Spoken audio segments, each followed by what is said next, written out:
You're listening to Systemic Error Podcast. The failure was designed. Medical expert sounds alarm that Mitch McConnell is unfit to serve, based on an article by Thomas Kika. A Senate seat treated like an asset, not a duty. The real story. Mitch McConnell's staff says he is recovering after an emergency hospital trip. A medical commentator says he is unfit to serve out the rest of his term. That is the surface.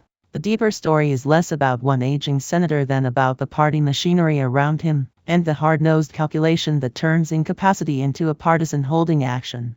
Who actually holds power? McConnell is still in office, still occupying a Senate seat that matters because it is power, not symbolism. His staff manages the narrative. His party benefits from delay. And the rule that matters most here is not his personal health, but Kentucky's succession law. If he leaves early, Democratic Gov. Andy Beshear fills the seat.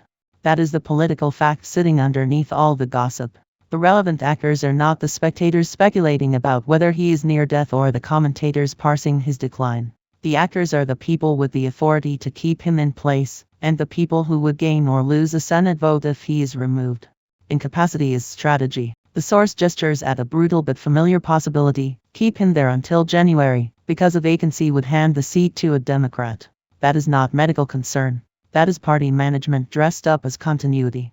If that is the operating logic, then the cruelty is not incidental. It is the point. A senior political figure becomes a vessel for institutional advantage, kept in circulation until the calendar makes the transfer harmless. The body is treated as a temporary inconvenience to the seat. The framing problem. The article's weakness is that it lingers on McConnell's frailty as spectacle while the power question remains in the background. His falls, his age, his hospitalization, the rumors about whether he is even alive, all of that can swallow the political meaning if you let it. But the political meaning is not gossip. It is succession, party control, and the deliberate use of institutional delay to preserve a Republican seat. That is how accountability gets blurred. A conscious decision by the people around him can be made to look like uncertainty, concern, or private family judgment. It is none of those things if the goal is simply to run out the clock.